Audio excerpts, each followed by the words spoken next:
Buen día, profe. Buen día, profe. ¿Ustedes qué comisión son? Buen día, profe.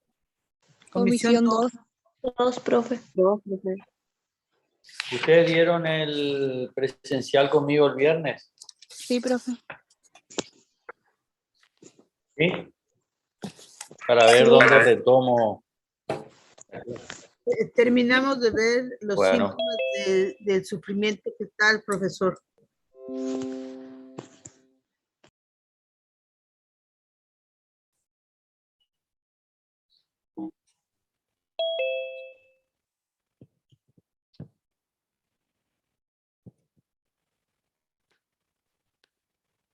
Esto, acá, esta fue la última diapo que vimos.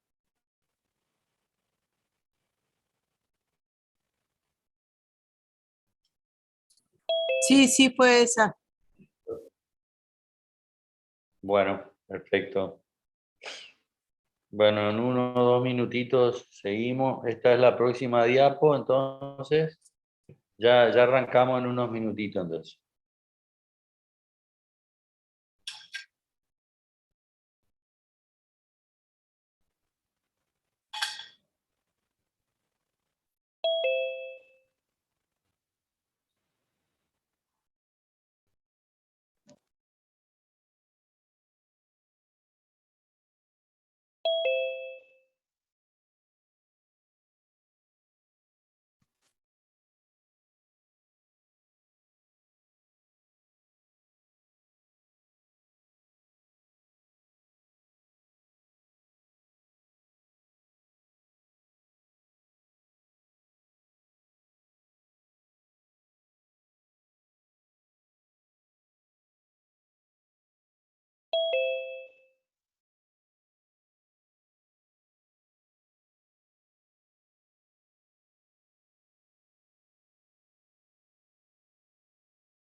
Bueno, entonces, buenos días nuevamente. Retomamos acá.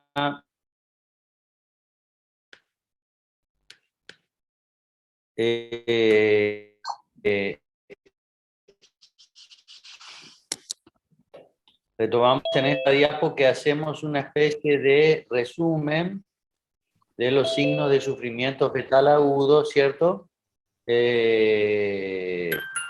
¿Me escuchan bien, cierto? Sí, sí lo escuchamos. Sí, profe. Me está dando que es inestable mi internet, por eso. Bueno, entonces tenemos bradicardia persistente, o sea, bradicardia fetal, como uno de los factores diagnósticos más importantes. Siempre acuérdense, puede ser por la ocultación directa del abdomen materno a nivel, se hace con un elemento muy sencillo, que es una especie de cornetita, ¿cierto? Que por ahí muchos de ustedes ya la conocerán. Se llama estetoscopio de Pinar. Obviamente fue ideado por el señor Pinar, un francés, hace muchísimos años, muerto, enterrado y desaparecido ya el señor Pinar. Posteriormente pasó a ser de metal, ¿cierto? Es como una cornetita que se apoya sobre el abdomen materno, prácticamente sobre el útero sería, ¿cierto? A nivel del útero,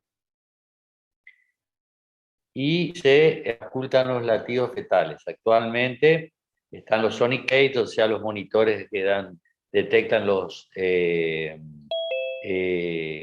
latidos cardíacos, o si no, el monitoreo fetal, ¿cierto? Que ya son los métodos más actuales. Entonces, con esto podemos detectar la bradicardia fetal persistente, una de las manifestaciones más importantes de sufrimiento fetal agudo. La ocultación de los DIP2, recuerdan que era la no recuperación de la frecuencia cardíaca fetal basal posterior a las contracciones. Recuerdan, en las contracciones caían la frecuencia cardíaca fetal, pero ni bien pasada la contracción se debían recuperar. Si no se recuperaban, eso se denomina DIPS2 y es una manifestación patológica. La ocultación de los DIPS umbilicales persistentes, o sea, que durasen esta caída de la frecuencia cardíaca fetal basal más de 40 segundos. El pH de cuero cabelludo fetal por debajo de 720, pero que ya dijimos que no se realiza más por ser un método cruento. Y finalmente un signo indirecto, una manifestación indirecta, que es la presencia de meconio en el líquido amniótico fetal, ¿cierto? Estas serían las manifestaciones diagnósticas que podemos tener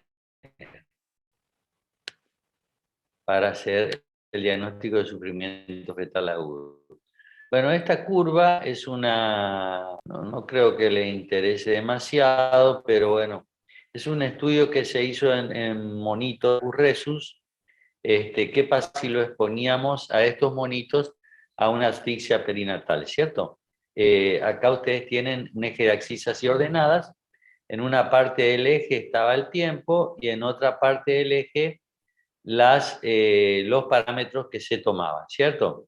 Los parámetros que se tomaban eran la respiración. Ustedes tienen acá en la primera parte de la curva la frecuencia cardíaca, la segunda parte de la curva, por último la tensión arterial en la última parte de la curva. ¿Qué pasaba si exponíamos a estos monitos durante los primeros 10 minutos a una situación de asfixia perinatal? Bueno, en lo que respecta a la respiración, primero respiraban más rápidamente, ¿cierto? Hacían como una especie de taquipnea, dejaban de respirar, eso se llamaba apnea primaria. Luego volvían a hacer un esfuerzo respiratorio, lo que se denominaba último jadeo. Finalmente, si no recibían oxigenación, terminaban haciendo un paro respiratorio. Si acá practicábamos la reanimación, se producía la recuperación de la respiración. comienzo con jadeo hasta una respiración regular. En lo que respecta a la frecuencia cardíaca, vemos acá en la tabla que va de 60 a 150. Si exponíamos al monito a asfixia perinatal, había una caída de la frecuencia cardíaca, una bradicardia, hasta 60 más o menos. Posteriormente, un intento de recuperación que no pasaba a los 100. Finalmente, si continuaba en asfixia o hipoxia perinatal, que no pasaba, prácticamente caía a la frecuencia 60 o menos, o podía llegar a un paro cardíaco. Si practicábamos en ese momento la reanimación, bueno, había una recuperación de la frecuencia cardíaca. Y con la tensión arterial, inicialmente en la asfixia había una elevación de la tensión arterial y posteriormente, si se mantenía la situación de asfixia, una caída progresiva de la tensión arterial hasta cero. Si practicábamos la reanimación, se recuperaba la tensión arterial. Esto es un poco un cuadro demostrativo de que lo que pasaba es un modelo experimental en Macacus rhesus.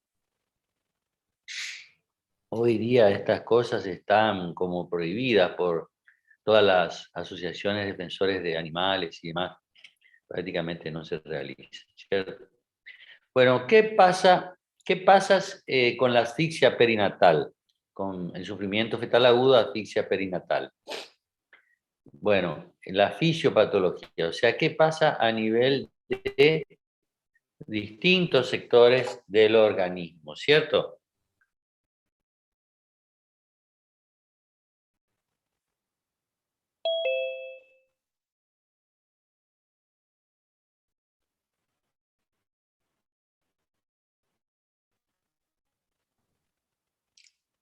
Bueno, desde el punto de vista fisiopatológico ocurre una situación que se denomina redistribución del gasto cardíaco. Hay circuitos de ahorro ahora voy a explicar de qué se trata esto, circuitos de ahorro hacia el corazón, cerebro y suprarrenales, que son órganos vitales para la supervivencia, y hay un robo de volumen circulatorio a otros órganos que se ven más afectados, tales como la piel, músculos y vísceras no vitales como riñón, hígado, pulmón, etc. O sea, ¿qué significa esto? La redistribución del gasto cardíaco. En situaciones de hipoxia perinatal, el ser humano le roba volumen sanguíneo a territorios menos nobles, no digo no importante, pero menos noble, como el riñón, hígado, la piel, los músculos, etcétera, le roba sangre, irrigación a esos sectores para reenviarlo a sectores de mayor trascendencia como el corazón, cerebro y las suprarrenales, porque obviamente si estos tres órganos no reciben durante un tiempo irrigación, directamente vamos a la muerte del individuo. Entonces, eso era redistribución del gasto cardíaco. El modelo de redistribución de gasto cardíaco es un modelo que se tomó del delfín también. El delfín lo que hace es, en inmersión, él hace una redistribución del gasto cardíaco, o sea que le saca circulación o irrigación a los órganos menos nobles, los pasa a los órganos más nobles, hasta que todo el tiempo que está en inmersión.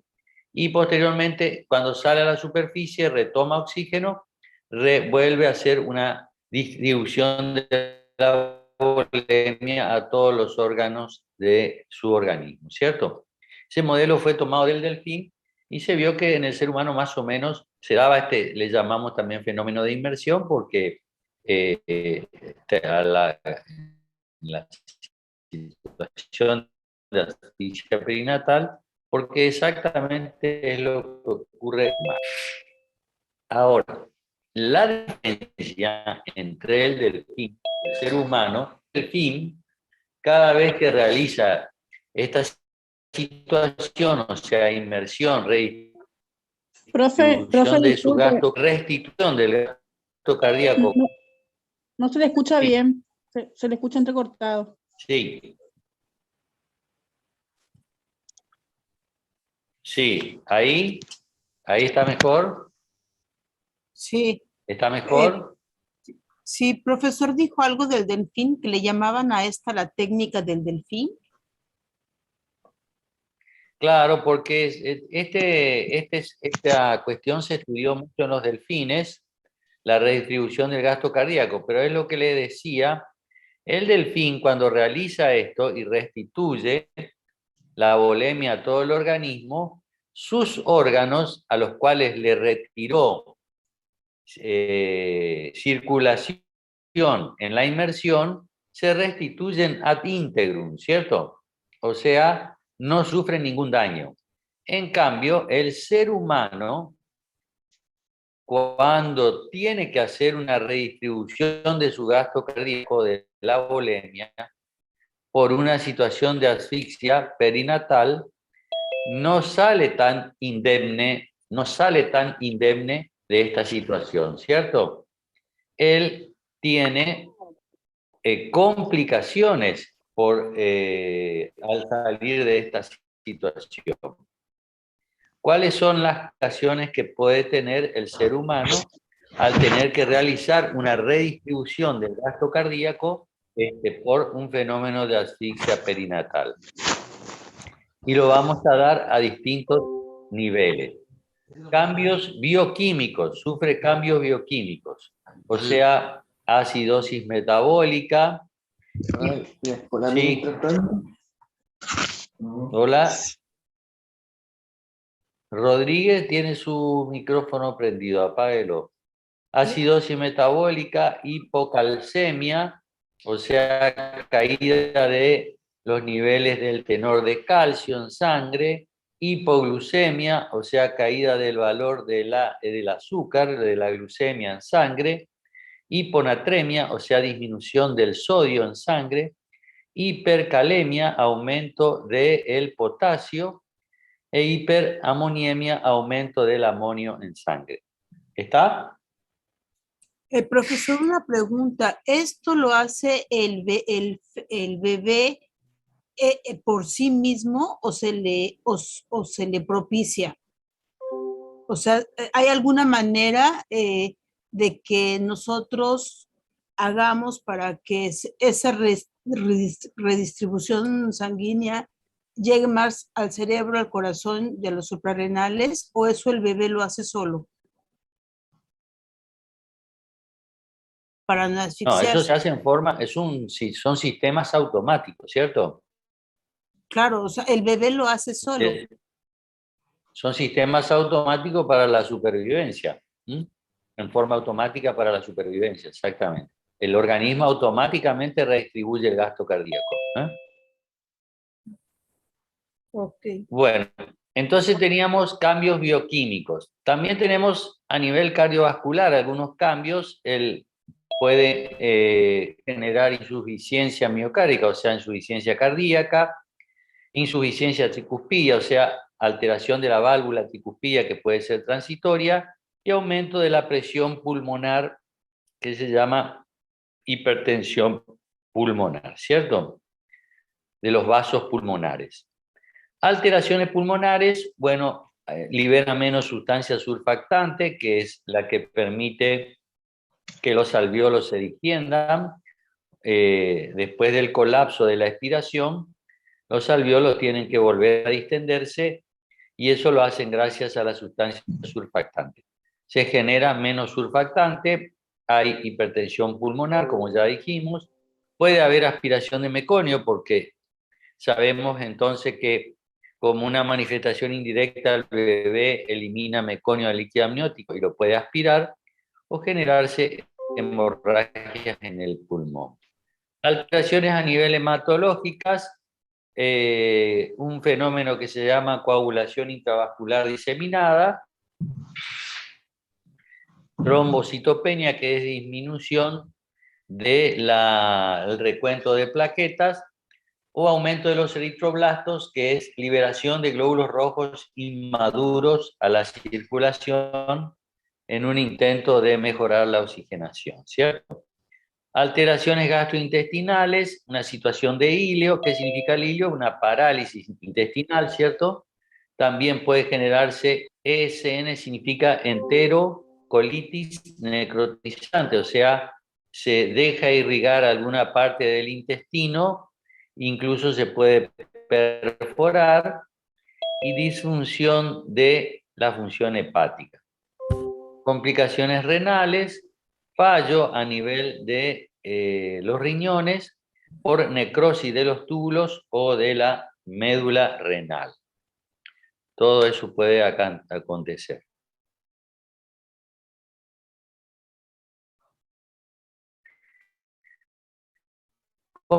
Complicaciones endocrinas renales, un órgano vital que trataba de el individuo preservar, suprarrenales, corazón y cerebro, trata de mantener la circulación. ¿Por qué? Porque allí la hormona antidiurética, o sea, hormonas muy importantes que sirven para la sobrevida del individuo. Entonces hay secreción inadecuada de hormona antidiurética, hipoglucemias transitorias dentro de las complicaciones endócrinas. Y finalmente, la complicación más grave serían las complicaciones del sistema nervioso central, que es lo último que deja de irrigarse en situación de asfixia. Al cerebro se le mantiene el individuo la circulación el mayor tiempo posible, o sea, irrigado el mayor tiempo posible, restándole irrigación a todos los otros órganos, pero si ya no puede irrigar el cerebro, ya se genera un daño cerebral, con edema cerebral, lesiones isquémicas, o sea, por falta de irrigación, lesiones hemorrágicas por ruptura de pequeños vasos a nivel cerebral, y lo que denominamos, se da a denominar la encefalopatía hipóxico-isquémica. Así se llama la patología a nivel cerebral que se genera por esta falta de irrigación cerebral en el sufrimiento fetal agudo. Encefalopatía hipoxisquémica que da en el bebé irritabilidad, puede generar convulsiones, estupor o llegar al coma, y eventualmente, si sale del problema, tener secuelas neurológicas a largo plazo, quedar con secuelas neurológicas, ¿cierto? Bueno, ¿de qué manera podemos evaluar el sufrimiento fetal agudo? Hay dos maneras de evaluar el sufrimiento fetal agudo. Uno es la evaluación clínica y otra es la evaluación bioquímica. La evaluación clínica del sufrimiento fetal agudo lo hacemos a través de ya el explicado score o puntaje de Apgar, ¿cierto? Ya lo hemos explicado pormenorizadamente. Y entonces acá dividimos a los recién nacidos vigorosos y deprimidos. ¿Se acuerdan? Vigorosos eran aquellos recién nacidos que en el primer minuto de vida tenían un puntaje de 7 o más. Y deprimidos eran aquellos recién nacidos que en el primer minuto de vida tenían un puntaje de 6 o menos. En este caso, cuando entramos en situación de asfixia perinatal, el recién nacido será un deprimido, obviamente, y tendrá un puntaje de un score o puntaje de Apgar de 6 o menos. Cuanto menor sea el puntaje de Apgar, más habla de mayores daños neurológicos futuros, ¿cierto? Por favor, cerrar su micrófono. De mayores daños futuros neurológicos. Cuando tenemos puntajes de Apgar de 3, de 4, 3 o menos, incluso luego del quinto minuto, ya hablamos de una depresión. No, hoy no sé si quiero tomar.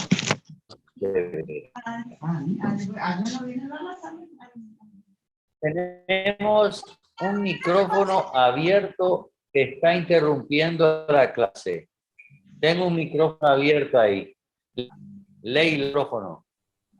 Esa es la evaluación clínica. Entonces, la pregunta siempre sería, ¿de qué modo usted haría la evaluación clínica de la asfixia perinatal o sufrimiento fetal agudo? ¿Cuál sería la respuesta? Con el puntaje de Apgar. A través del score de Apgar. Exactamente, muy bien, esa es la respuesta correcta. La evaluación clínica de la asfixia perinatal o sufrimiento fetal agudo se hace a través del score o puntaje de Apgar. Leila, no me está saliendo el apellido. Apagá tu micrófono, por favor. Eso, Está interrumpiendo a toda la clase. Leila Oliva, apagá tu micrófono. Leila Oliva, apagá tu micrófono. Por favor. Bueno, la evaluación bioquímica. La evaluación bioquímica. No puedo continuar así la clase, chicos, ¿eh? Si, Le puse en el alimento, le puse la piedrita. Oliva. Eso fue la cama. Oye, mira,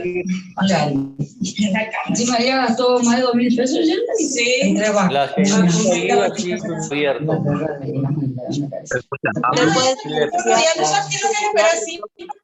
Profe, usted le puede silenciar. Usted le puede silenciar. No, anda. Voy a buscar ver cómo silenciar a...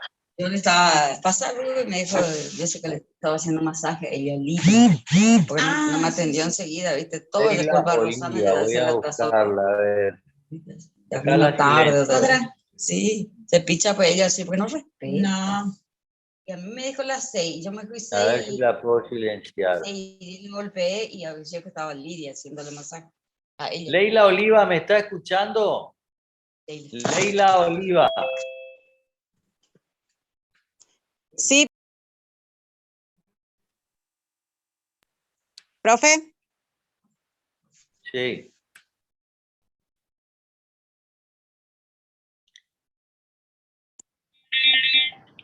¿Me escuchó, profe? Leila Oliva, ¿me está escuchando?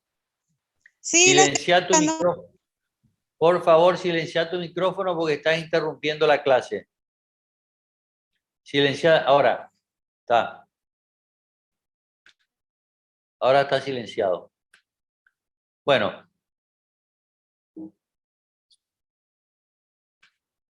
Entonces, la evaluación bioquímica,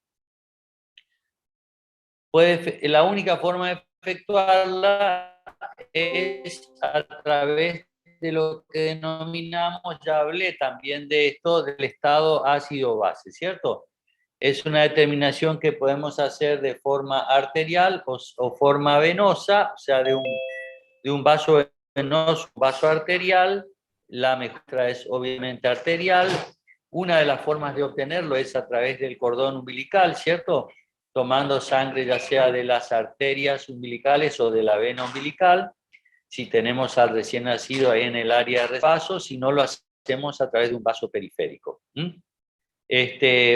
Obviamente que vamos a evaluar ahí fundamentalmente el pH de sangre de cordón, porque recuerdan que uno de los componentes de la hipoxia, una de los componentes de la tríada principal de la hipoxia perinatal, de la asfixia perinatal, era la hipoxia, la hipercapnia y la acidosis. O sea, generalmente pHs por debajo de 720 o por debajo, ¿cierto? Profesor, ¿por qué dice que la relación es baja en relación con el puntaje de Apgar? O sea, ¿por qué no tienen relación? O sea, ¿cómo te das cuenta que no hay relación? Claro, a veces no hay, bueno, porque a veces tenemos evaluaciones bioquímicas, tenemos buenos Apgares, hacemos una evaluación bioquímica y a veces no coincide, no coincide con pH tan bajos. No sé si me entienden, ¿sí? Pero la evaluación bioquímica que tenemos a mano es esa, ¿cierto? la realización del estado ácido-base. Entonces esta es clave porque es una pregunta de examen. ¿Cuáles son los dos tipos de evaluaciones que podemos hacer de un recién nacido asfixiado o de un sufrimiento fetal agudo?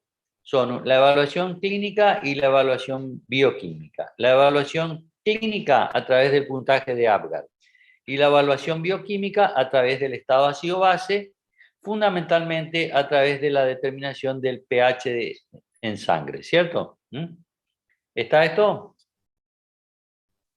Bueno, vamos a pasar ahora a la segunda parte de esta charla, en realidad, que ya es el sector de reanimación del recién nacido. O sea, ya pasamos todo lo que es asfixia perinatal o sufrimiento fetal agudo, ahora entramos a cómo poder reanimar a ese recién nacido en situación de asfixia perinatal o sufrimiento fetal agudo. ¿Y qué significa la palabra reanimación del latín reanimare? ¿Qué significa volver? ¿Cierto? ¿Qué son? La reanimación, ¿en qué consiste? Son maniobras o procedimientos que se realizan en el recién nacido, sobre todo en aquellos que están severamente deprimidos y que no pueden iniciar o mantener una ventilación pulmonar adecuada. O sea que o directamente están en situación de apnea sin respirar o respiran dificultosamente a través de gasping, ¿cierto? O sea, gasping o boqueadas. O sea que vendría a ser una respiración directamente insuficiente como para una adecuada oxigenación. En ese caso, vamos a requerir realizar varias maniobras de reanimación que a continuación vamos a proceder a describir en esta parte, ¿cierto? Entonces, ¿quiénes son los pacientes que seguramente van a requerir maniobras muy bajos, generalmente inferior a los 4 puntos? ¿Sí? Porque si tiene un Apgar 5 o 6, son deprimidos moderados o leves y tal vez con maniobras de estimulación y demás puedan salir adelante. Pero ya cuando tenemos Apgares de 4 o inferior a 4, seguramente vamos a necesitar ya maniobras de reanimación más efectivas. ¿Cuáles son los objetivos principales de la reanimación? 3 objetivos principales de la reanimación. El primero, mejorar la adaptación del recién nacido al medio extrauterino, ¿cierto? Entonces, mejorar la adaptación del recién nacido en situación de asfixia al medio extrauterino. El segundo objetivo es reducir la frecuencia o intensidad de las enfermedades asociadas a la asfixia. Ya la hemos mencionado, ¿se acuerdan? A nivel cardiovascular, a nivel pulmonar, a nivel renal, a todos los niveles, ¿cierto? Entonces, reducir la frecuencia o intensidad de las enfermedades asociadas a la asfixia. Y el tercer objetivo es disminuir fundamentalmente, por último, el daño cerebral. Que recuerdan que el cerebro era el último órgano donde impactaba la asfixia y podía llevar a daños estructurales, dijimos, o sea, con daño de por vida. Entonces, estos son los 3 principales objetivos de la reanimación. Para realizar la reanimación existe una normatización de los procedimientos de reanimación. O sea, esto significa que la reanimación no se realiza a libre albedrío, o sea, como se nos ocurre a cada uno de nosotros, cómo realizarla, sino que existe una adecuada normatización de cada procedimiento a realizar en distintos tiempos de la reanimación. Y vamos a pasar a describir entonces cuáles son los procedimientos según la normatización de la reanimación. El primer elemento, siempre una reanimación empieza recabando los antecedentes maternos, Siempre tenemos que conocer previamente los antecedentes maternos.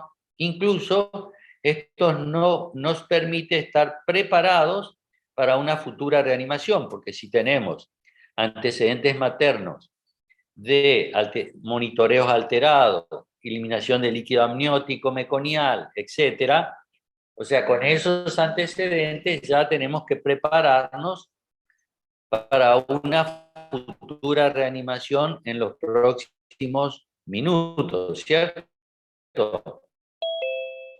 Posteriores al parto, porque ya estamos, o qué tal, estamos todo esto antes, ¿no? Ya nos tenemos que preparar para una futura reanimación, ¿sí?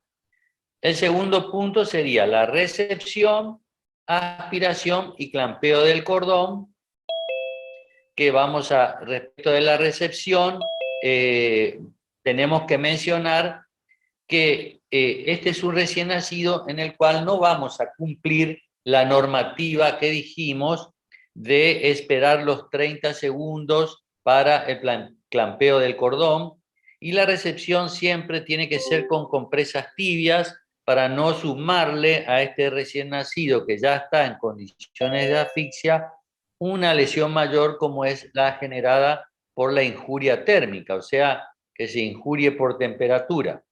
Siempre es importante la aspiración porque está el antecedente de que pueda existir meconio en la vía aérea, entonces realizar una rápida aspiración de nariz y boca, incluso en algunos casos una aspiración más profunda ya de la zona cercana a la, o sea, en la zona de cuerdas vocales, si ya hay meconio impactado más profundo.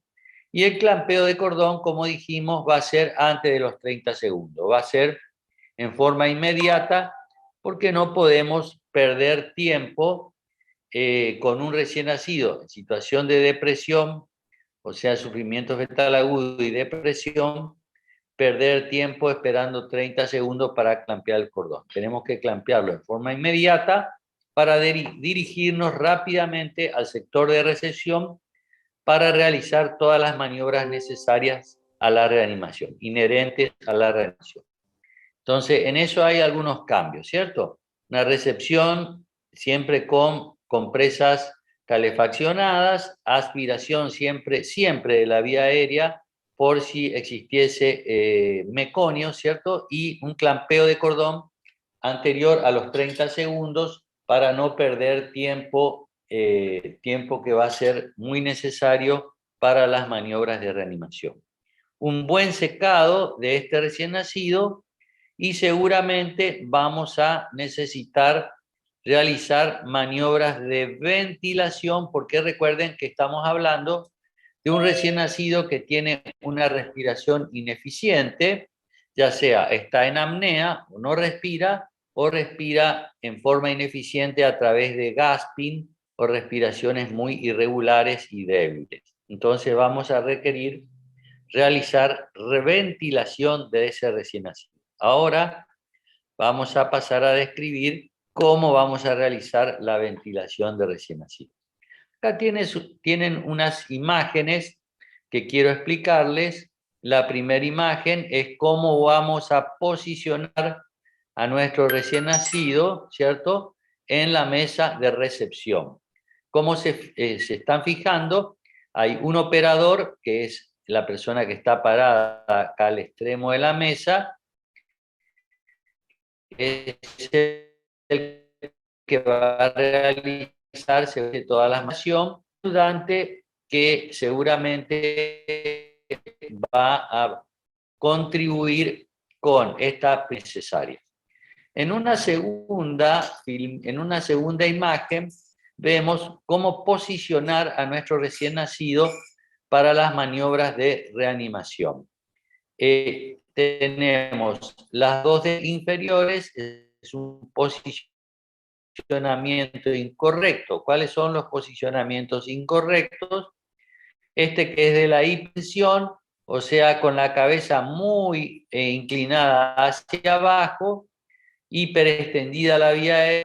Esto hace que no quede muy bien alineada la vía aérea, O el otro, que es el de flexión, muy flexionada la cabeza hacia arriba, también se acoda la vía aérea. ¿Cuál es el correcto? Este, con la vía aérea perfectamente alineada.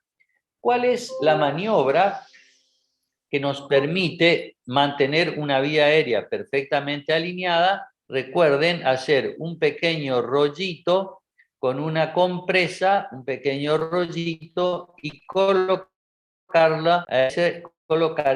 ese rollito hecho con la compresa, hombros, no en el cuello, hombros del recién nacido. Esto nos permite realizar una adecuada alineación de la vía aérea, esta posición, ¿cierto? Si colocamos un rollito hecho con compresa debajo de los hombros, vamos a lograr una adecuada alineación de la vía aérea. Oiga, profe, Y ahora vamos una a pregunta. pasar. Sí. Es un poco difícil poner al bebé porque él normalmente es curvadito, ¿no? O sea, al momento de nacer es demasiado curvo. ¿Cómo es entonces? O sea, se tiene que estirar, una persona lo agarra de sus piernitas y la otra lo apoya. Claro, pero ¿La recuerden, cabeza? a ver, recuerden que estamos hablando de un recién nacido severamente deprimido. Y refrescan el score de Apgar. ¿Cómo está el tono de este bebé? El tono. Medio azul, un poco azulado. Totalmente, ese es el color, el tono. Totalmente hipotónico, como un muñequito de trapo, dijimos, ¿cierto? Ah. ¿Sí? O sea que el bebé está flácido. O sea, acomodar a ese bebé no cuesta absolutamente nada porque él no tiene actitud refleja. No está en flexión, nada de eso. Él está flácido. Entonces nosotros lo hagamos a como nosotros queramos, porque él no tiene respuesta refleja. Entonces lo acomodamos aquí en la camilla a la posición que nosotros determinemos. ¿Se entiende? Bueno, Sí. Acá vemos tres formas de oxigenación, de oxigenación de acuerdo a la severidad de la depresión del recién nacido y la necesidad de suministro de oxígeno. Esta sería si el bebé requiere menos oxigenación, directamente con una sondita que provee oxígeno, le apoyamos la sonda en la nariz, bueno, y le brindamos oxígeno. La segunda es a través de una mascarilla tipo Venturi, ¿cierto? Y la tercera silla es nuestra ventilación propiamente de bebé que no respira solo. En estos casos anteriores el bebé está respirando solo, por ende solamente le apoyamos, o lo ayudamos. En esta tercera versión el bebé ya no respira solo, por ende necesitamos realizar maniobras de ventilación con esto que vamos a pasar a describir ahora. Con las máscaras, con las bolsas de reanimación. Acá tenemos los dos tipos de bolsa de reanimación que podemos utilizar en la ventilación de un recién nacido. Esta que ven ustedes acá arriba es una bolsa tipo anestesia, o sea que tiene una máscara bolsa y máscara tipo anestesia. La bolsa está desinflada, se infla a través del suministro de oxígeno y nosotros la tenemos que comprimir para enviar el oxígeno hacia el recién nacido. Para que se vuelva a inflar, esta bolsa debe recibir nuevamente flujo de oxígeno, ¿cierto? Flujo de oxígeno. En cambio, en esta que ustedes ven acá abajo, que es la que usamos actualmente, son las denominadas bolsas autoinflables, o sea que uno las comprime y automáticamente, independientemente que reciban flujo de oxígeno o no, se vuelven a insuflar en forma automática. Por supuesto que reciben un flujo de oxígeno permanente, como ven acá está ingresando a la bolsa el flujo de oxígeno, y tienen un reservorio acá atrás o arrugado de oxígeno donde se acumula oxígeno adicional que va a ir a la bolsa. Entonces, estas son las que utilizamos actualmente, son las denominadas bolsas autoinflables. Las más conocidas, su nombre comercial, son las bolsas tipo Ambú, ¿sí? Bolsas tipo Ambú. Estas bolsas, entonces, ¿qué tienen? Tienen la fuente de suministro de oxígeno, una manguera corrugada que trabaja a modo de reservorio de oxígeno, la bolsa propiamente dicha, que como dije es autoinflable, uno la comprime y se vuelve a inflar automáticamente, reciban oxígeno. Posteriormente, una válvula de seguridad de presión, o sea, si introducimos demasiada presión con el bolseo, a través de esta válvula de escape, escapa la presión de más que le estamos brindando, ¿cierto? Y posteriormente ya tenemos la máscara. ¿Cómo va a ser la máscara? La máscara generalmente es de un material plástico, las ideales, ¿cierto? ¿Qué se llaman? Ese material plástico es Silastic, que es un material plástico que se adapta perfectamente a la piel del recién nacido, a la cara del recién nacido, y siempre esta máscara debe tomar necesariamente nariz y boca. Nariz y boca. No debe ser ni más pequeña ni más grande. Si es muy pequeña y solamente toma nariz, el oxígeno que enviemos escapará por la boca o viceversa. Toma la boca y el oxígeno que enviemos escapará por la nariz. Y si es muy grande y toma inclusive los globos oculares, nariz, boca y globos oculares, cuando insuflemos el aire hacia el recién nacido, escapará aire por las cuencas oculares, ¿cierto? Por las cuencas oculares. Por ende, tiene que ser de tamaño adecuado para ese recién nacido y solamente tomar nariz y boca. Entonces, tienen que saber ustedes que para reanimar, para ventilar un recién nacido, existen dos tipos de bolsas de reanimación. Las tipo anestesia, que ya son prácticamente, están en desuso, pero que fueron muy utilizadas en su tiempo y la tienen que conocer. Y las autoinflables o tipo Ambú, que son las que actualmente utilizamos en la reanimación de los recién nacidos. ¿Está entendido esto? Profesor, Sí. una consulta respecto a la insuflación. ¿Esto ya demanda de acuerdo a la gravedad? A eso ya vamos a entrar, a las técnicas vamos a entrar ahora. Perfecto. Recién estoy explicando los elementos a utilizar, ¿sí? Perfecto, doctor. Entonces, ¿qué expliqué hasta el momento? ¿Cuál es la posición correcta de la vía aérea?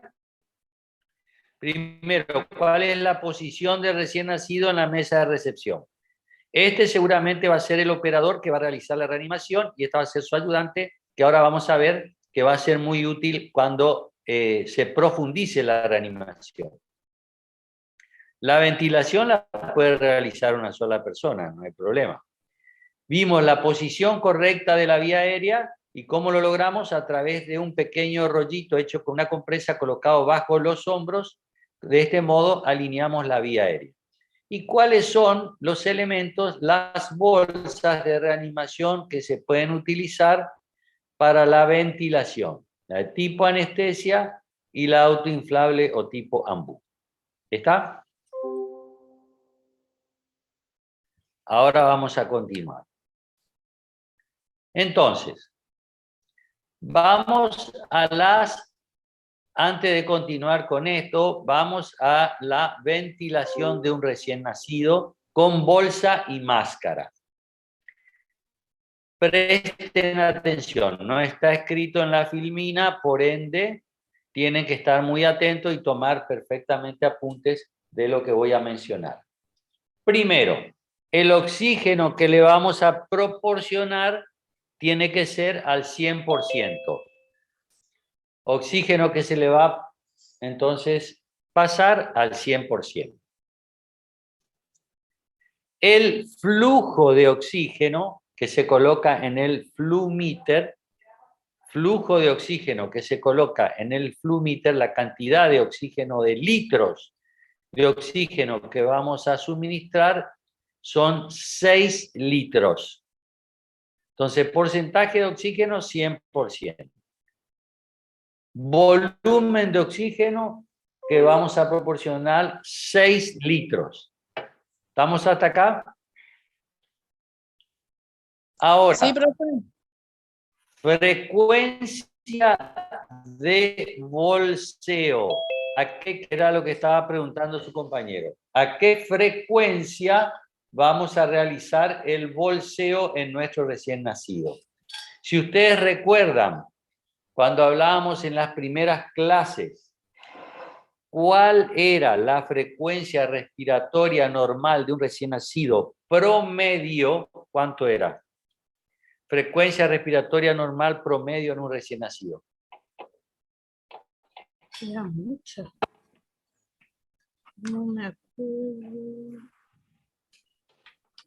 El mínimo era 30, el máximo era 60. ¿Y promedio cuánto era?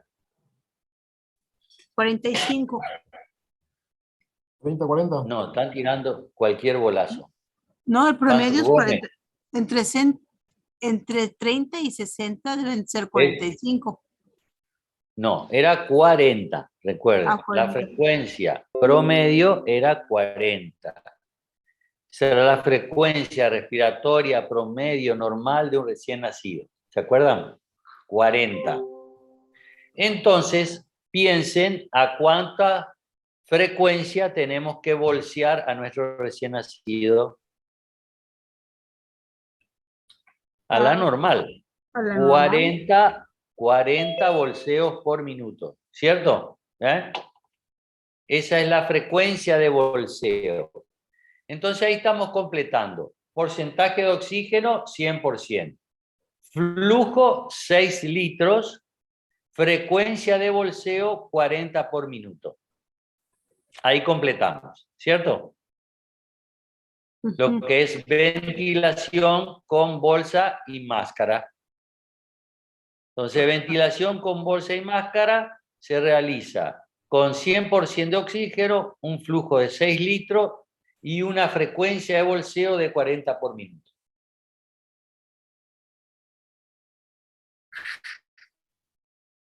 ¿Está claro esto? ¿No hay ninguna duda? Sí. Clarísimo. No, profe. ¿Eh? ¿Alguien dijo no? Está claro, profe. Bueno, no. Perfecto. Entonces, realizamos esta maniobra. A ver, normalización. ¿Durante qué tiempo realizamos esta maniobra? La realizamos durante 30 segundos. Vamos verificando, por eso recuerden la famosa presencia del reloj en la sala de recepción, porque ahí vamos verificando los tiempos que vamos utilizando para cada maniobra, ¿cierto? Entonces, durante 30 segundos realizamos la maniobra de bolseo con bolsa y máscara con los parámetros que ya hemos mencionado. ¿Qué vamos a verificar en este caso? Vamos a verificar si nuestro bebé empieza a respirar por su cuenta y si la frecuencia cardíaca es mayor de 100 por minuto. Si nuestro bebé, que son los dos parámetros que siempre vamos a vigilar, ¿cierto? Si mi bebé respira o no respira y cuál es su frecuencia cardíaca.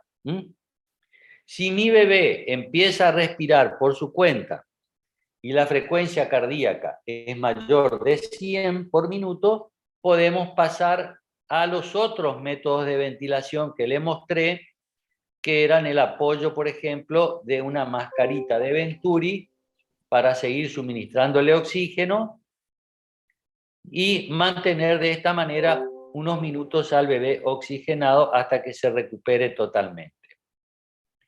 Si en estos 30 segundos no verificamos, o mejor dicho, verificamos que nuestro bebé no respira por sí y la frecuencia cardíaca es menor de 100 por minuto, pasamos a la siguiente maniobra de ventilación. También es una maniobra de ventilación que es la intubación endotraqueal. Ya hablamos en clases anteriores con qué practicamos la ventilación por intubación endotraqueal. Tenemos el laringoscopio, que es el elemento que ustedes están viendo en esta imagen, introducimos, entonces, que tiene el manguito y que tiene la lámina o la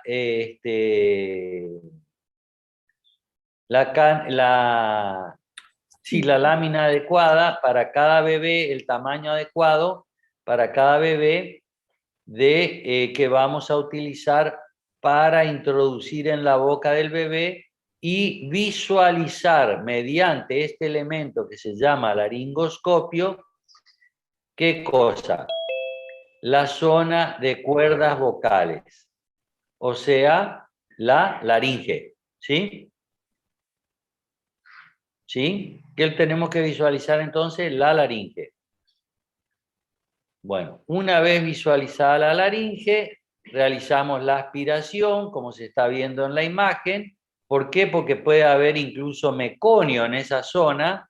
Practicamos la aspiración rápidamente, por supuesto. Una vez practicada la aspiración, introducimos a través de la rama del laringoscopio, un tubo endotraqueal. El tubo endotraqueal atravesará la laringe, las cuerdas vocales, y llegará a la primera parte de la tráquea, ¿cierto? Y allí es donde va a permanecer para continuar con la maniobra. Entonces, con el laringoscopio lo introducimos, deprimimos la lengua, visualizamos la laringe. Una vez que tenemos visualizada la laringe, realizamos una rápida aspiración de la zona y a posteriori introducimos un tubo endotraqueal. El tamaño del tubo endotraqueal será acorde a el tamaño o edad gestacional de nuestro recién nacido. Cuanto más pequeñito, más pequeño el tubo endotraqueal a introducir. Para que ustedes tengan un ejemplo práctico de cuál es el tubo endotraqueal que deben utilizar, deben tomar el meñique de ese recién nacido, ¿cierto? El meñique, y la dimensión o el número de tubo endotraqueal debe coincidir con el tamaño del meñique de ese recién nacido. Ese es el tubo endotraqueal. Recuerden que hay número 0, número 1, número 2, número 3, número 4. Cuanto más pequeño será el número del tubo endotraqueal a introducir. En los prematuros muy pequeños utilizaremos el 0, el número 1, y si tenemos un recién nacido macrosómico grande con 3,8 kg, 4 kilos, generalmente utilizaremos el número 4. ¿Se entiende? Bueno, introducimos el tubo endotraqueal, lo fijamos en la zona del labio del recién nacido, bien fijado, lo unimos a la bolsa de reanimación sin la máscara, ¿se entiende, cierto? Sin la máscara. Y procedemos a continuar con la ventilación. Acá no se modifican los parámetros de ventilación, siempre será oxígeno al 100%, el flujo de oxígeno 6 litros y la frecuencia de bolseo 40 por minuto. ¿Se entiende? Eso no se modifica. Profesor, si es que estoy entendiendo bien, entonces en este caso no lleva máscara, el oxígeno lo recibe a través del tubo. Claro, unido a la bolsa. sin la mascarilla. Voy un poquitito para atrás, ok, a ver si a la puedo ir para bolsa. atrás. Le saco la mascarilla, ¿ven? Le saco la mascarilla y uno el tubo a este sector. ¿Lo están viendo a través de la flechita? Ah, sí, ahora sí ya. Le saco la mascarilla y acá va el tubo endotraqueal. El extremo del tubo endotraqueal unido acá. Acá. Saco la mascarilla y continúo con esta bolsa, pero sin la máscara. Porque el tubo endotraqueal se une a este sector de la bolsa. ¿Se entiende? Sí, ahora sí. Bueno. Entonces, ¿qué voy a verificar? Siempre. Si mi bebé empieza a respirar solo o no, me tomo 30 segundos nuevamente, realizo la maniobra durante 30 segundos de ventilación, pero ahora ya es con bolsa y tubo endotraqueal y verifico la frecuencia cardíaca. Si mi bebé respira solo y la frecuencia cardíaca es mayor de 100, disculpen, mayor de 100, entonces lo ventilo durante un rato más, luego procedo, si el bebé ya está respirando solo, procedo a retirar el tubo endotraqueal, lo continúo ventilando con bolsa y máscara en la medida que él se va recuperando, ¿cierto? O sea, lo voy descomplejizando. Si al cabo de los 30 segundos mi bebé no respira solo y la frecuencia cardíaca se cae por debajo llega a 60 o por debajo de 60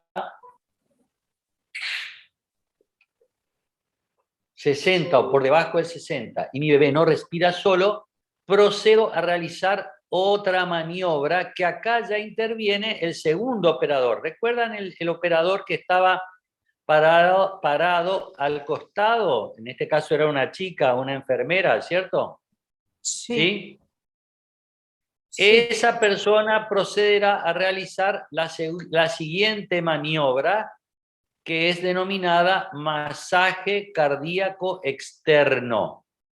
Y entonces voy a pasar a la siguiente para demostrarles cómo se realiza el masaje, dónde y cómo se realiza el masaje cardíaco externo. El masaje cardíaco externo se realiza sobre el esternón, que es este huesito que está acá en el centro del tórax, al cual se unen las costillas. ¿En qué zona del esternón? Trazamos una línea que cruce por ambas mamilas y exactamente por debajo de esa línea, allí procederemos a realizar el masaje cardíaco externo, o sea, esta será el área de compresión que vamos a realizar para masaje cardíaco externo. Recuerden que la puntita se llama apéndice cifoide. Bueno, antes del apéndice cifoide, ustedes van a tocar en el esternón una pequeña depresión, que es el hueco esternal. Es como una pequeña depresión sobre este huesito que es el esternón. Allí es donde deben apoyar sus dedos, como ven en la siguiente filmina, en la siguiente imagen, que puede ser apoyar ambos dedos uno sobre el otro en la zona de la foseta esternal para realizar el masaje cardíaco externo. Las manos, ambas manos rodean el tórax de nuestro recién nacido y con los dedos grandes apoyamos entonces los dedos gordos, como le llamamos habitualmente, ¿cierto?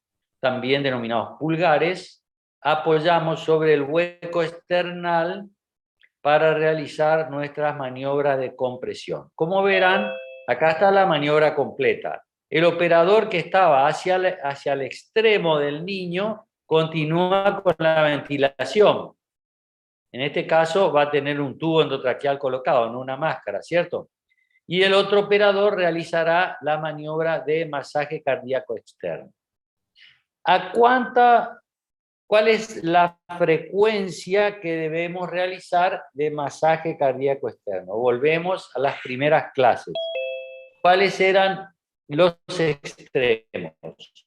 90 era la frecuencia cardíaca menor que podríamos esperar y 160 era la frecuencia cardíaca mayor. La promedio está ubicada entre 130 y 120. Acá vamos a realizar 120 masajes por minuto. 120 masajes por minuto. Entonces, recuerden, ventilaciones 40 por minuto. Masaje cardíaco externo 120 por minuto. ¿Está entendido? Sí, profe. Sí, profe. Entonces, más o menos el ritmo de reanimación entre ventilación, ¿cuál va a ser la relación? Voy a realizar 1, 2 y una maniobra de ventilación. O sea, la relación 3-1, ¿cierto? ¿Por qué? Porque ahí voy a completar 120 masajes y una ventilación. 120 y una ventilación, o sea, 40 ventilaciones por minuto. Entonces, 1, 2, 3 masajes, una ventilación. 1, 2, 3 masajes, una ventilación. ¿Se entiende? Entonces, de esa manera, en el minuto realizo 120 masajes y 40 ventilaciones. Claro. Si hacen el cálculo, se van a dar cuenta que es así. Sí, ¿Sí? profe. Sí, sí. ¿Se entiende? Sí, sí, profe. 3 masajes, Sí, profe. una ventilación. 3 masajes, una ventilación. Esa es la relación que voy a seguir. Profe, respecto al masaje, el procedimiento es de abajo arriba o en forma indistinta. Siempre presionando el tórax de arriba hacia abajo. Perfecto. Presiono el tórax. ¿Cuál es la fuerza de presión que debo ejercer? Por lo menos, si miro el tórax de perfil, debo lograr comprimir 2/3 del tórax. Porque, ¿cuál es el objetivo que estoy persiguiendo con el masaje cardíaco externo? A ver si se imaginan.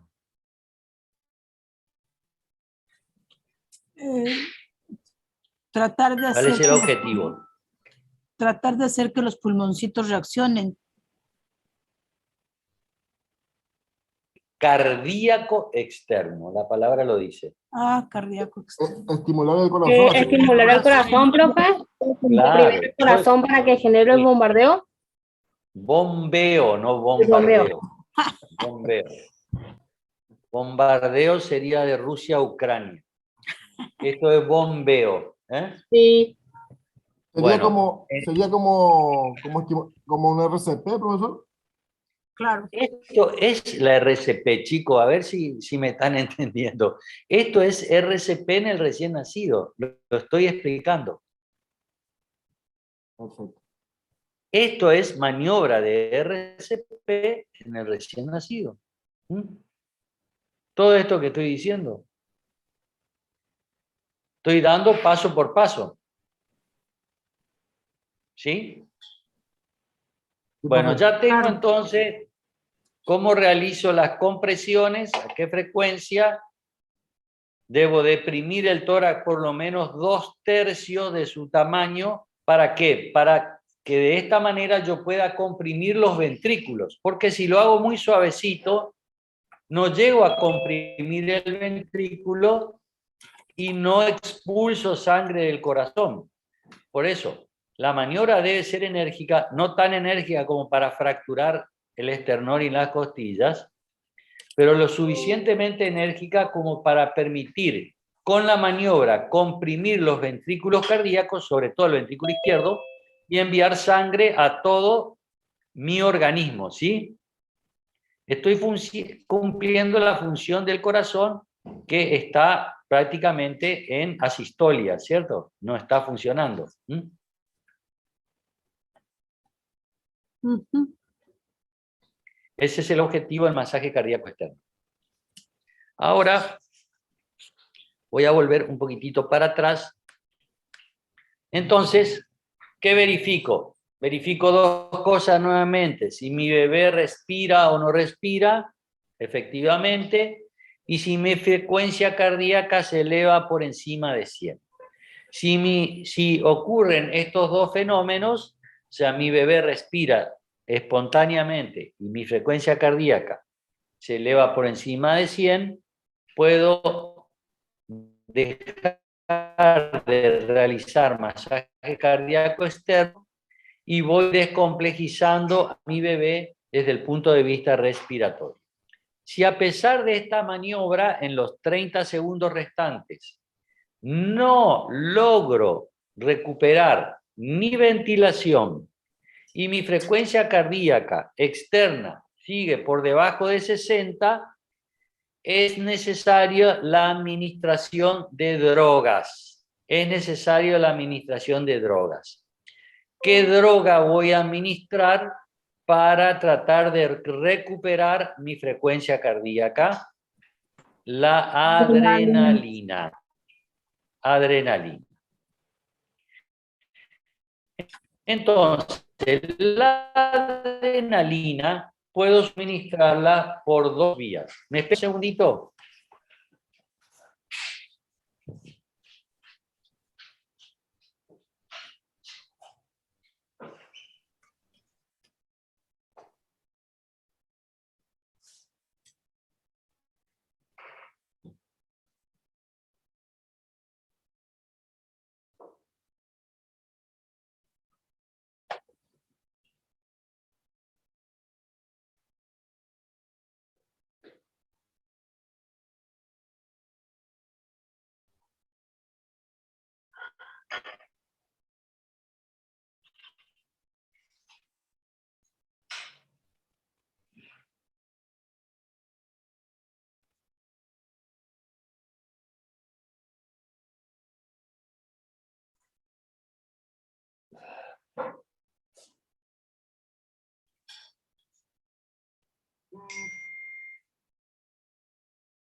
Entonces, la adrenalina por dos vías.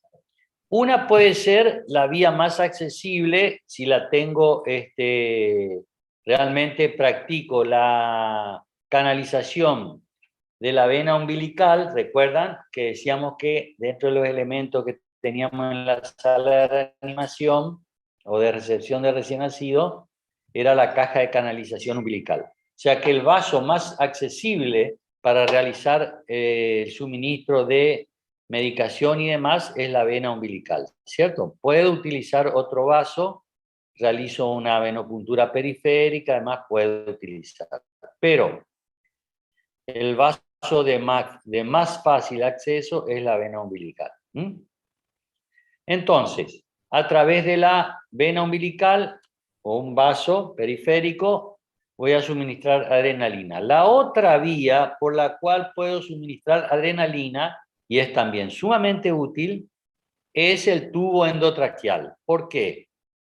Porque una vez que la droga pasa al tubo endotraqueal y llega a la vía respiratoria, a través de la mucosa de los bronquios y de la tráquea, se absorbe perfectamente la medicación y pasa en unos minutos a la circulación, llega al corazón y lo estimula. Tarda un poquito más que la vía central, obviamente. Si yo lo inyecto en la vena umbilical, llega mucho más rápidamente al corazón para estimular, pero puedo utilizar también el tubo endotraqueal para introducir adrenalina. Entonces, de acuerdo a la vía que utilice, voy a utilizar una cantidad diferente de adrenalina para una u otra vía. La adrenalina no la voy a utilizar pura, la tengo que utilizar diluida en una dilución que es de 1 en 10.000. Normalmente la adrenalina No se le escuchó, profe, porque justo se viene en le... una dilución que es 1. Sí, debo realizar adrenalina. ¿Hasta ahí estamos? ¿Sí? Sí, hasta ahí se le escuchó. Sí. Después cuando, para Bueno. diluir, profe, no se le escuchó. La adrenalina en su forma original viene en una dilución en 1 en 1000, en la ampollita. Entonces yo debo tomar el centímetro de adrenalina y con agua destilada, con 9 centímetros de agua destilada, llevar a una dilución de 1 en 10.000. ¿Se entiende? Tomo el centímetro. 1 en 10.000. 1 en 10.000. Esa es la dilución que vamos a utilizar. O sea, tomo el centímetro de la ampolla de adrenalina y lo diluyo en 9 centímetros de agua destilada, entonces mi dilución queda 1 en 10.000. Si voy a utilizar la vía... de 10, profe, ¿no? Claro, en una jeringa de 10, siempre. Cargo el centímetro de adrenalina. Sí. ¿Y 9 centímetros? De agua destilada. ¿Cuántos centímetros de adrenalina, profe? 1 centímetro, que es lo que tiene la ampolla. El centímetro de adrenalina más 9 centímetros de agua destilada hacen 10 centímetros, ¿cierto? Entonces allí mi dilución queda en 1 en 10.000. ¿Está? Sí, profe. Bueno, Sí, profe. de esa dilución, si voy a usar la vía endovenosa, voy a utilizar 0.1 mililitro kilo endovenoso. Si voy a utilizar, por ejemplo, la vena umbilical, pongamos, ¿cierto? 0.1 mililitro kilo endovenoso.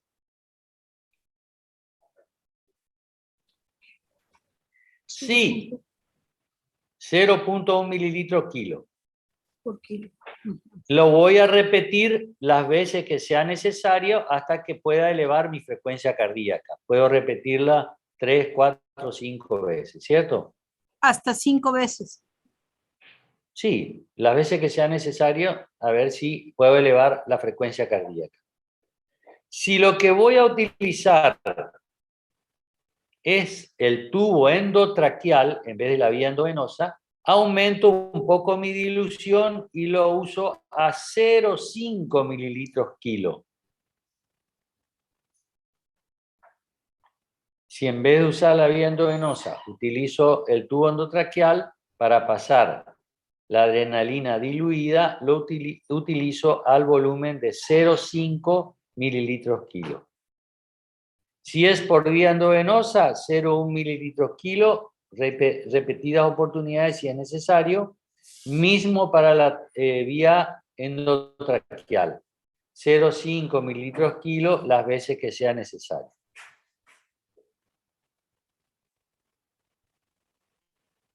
¿Y qué verifico siempre?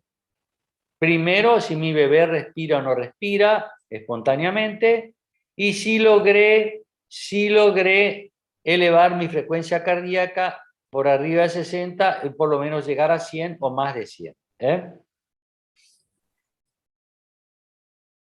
Si la frecuencia cardíaca no aumenta, ya paso a otra maniobra, pero esta maniobra generalmente ya la realizo en el servicio de internación, ya no en la sala de reanimación, que es la corrección de la acidosis con bicarbonato de sodio, que ya no voy a entrar, así nomás quiero que no le voy a decir la dosis, ya es más específico. Si frecuencia cardíaca no aumenta a pesar de mi uso de adrenalina, utilizo bicarbonato de sodio. Con esto corrijo la acidosis.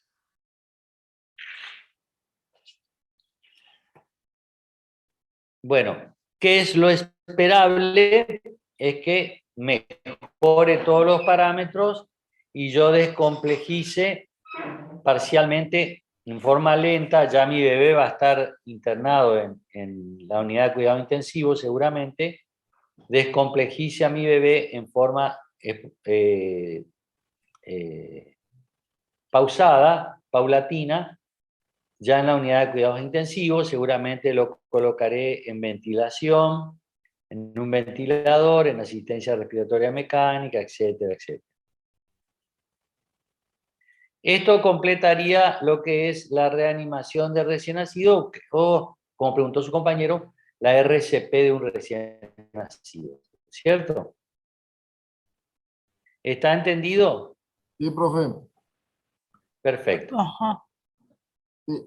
Profe, yo le preguntaba, disculpe mi ignorancia, le preguntaba porque yo había visto maniobra de RCP en niños con 2 dedos, o sea, el básico que se hace en adultos, pero con 2 dedos. Claro, puede ser, si volvemos un poquitito atrás, a ver, voy a volver atrás. Quiero volver a esta maniobra. Esta maniobra, en vez de hacerla de esta manera, uno se puede colocar sobre la foseta external el dedo índice y el dedo medio, ¿cierto? Sí, profe. En vez de colocarlo, coloco el dedo índice, como dice, presiones. También lo puedo hacer así.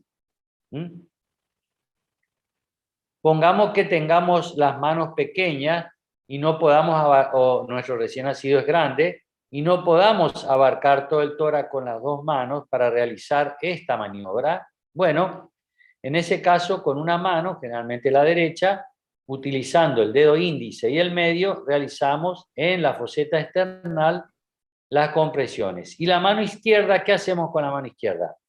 La colocamos por debajo del recién nacido y apoyamos la columna, ¿cierto? Hacemos a modo de sostén de la columna. ¿Sí? Es otra maniobra también de resucitación, de masaje cardíaco externo. Bueno, ¿estamos hasta acá? Sí. Sí, profe. Perfecto. Con esto completamos la clase de recién nacido asfixiado y reanimación del recién nacido. Así que ahora, si me prestan atención, voy a pasar lista. Son comisión 2, me dijeron. ¿Cierto? Sí. Sí, profe. Sí, profe.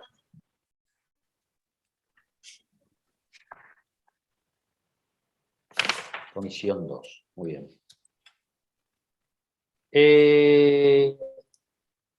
Empieza en Irala. Irala Mauro, profe. Irala Lidia. Mauro. Irala Lidia. Presente. Casi te quedas libre, ¿eh? Casi. Tenés 3 docentes ya. Jaime Elisa. Jaime Elisa. Jaquet. Jaquet Miriam. Bueno, Jaquet sí ya está libre, ¿eh? Juárez Yamila. Presente, profe. Juárez Yamila. Presente. Estén atentos, por favor. Leger Cintia, Presente, profe. Leguizamón Rivero, Presente, profe. Leiva Walter, Presente, profe. Leiva, presente. Lombardo. Lombardo ya tiene 4 ausentes, está libre. López Ulises, Presente, profe. López Milagros. López Milagros. López Yara. Presente, profe. Lugo Joana. Presente, profe. Lugo Liz. Presente, profe. Machado. Presente, profe. Raúl es. Presente. Martín. Presente, profe. Martínez José. Presente, Martínez profe. Melanie. Profe. Sí. Martín Agustín. Presente. Martín ya te puse. Martínez Nancy. Presente, profe Martínez Nancy. Martínez Yamila. Presente, profe. Profe, Martínez disculpe, Jaime Elisa, estoy presente.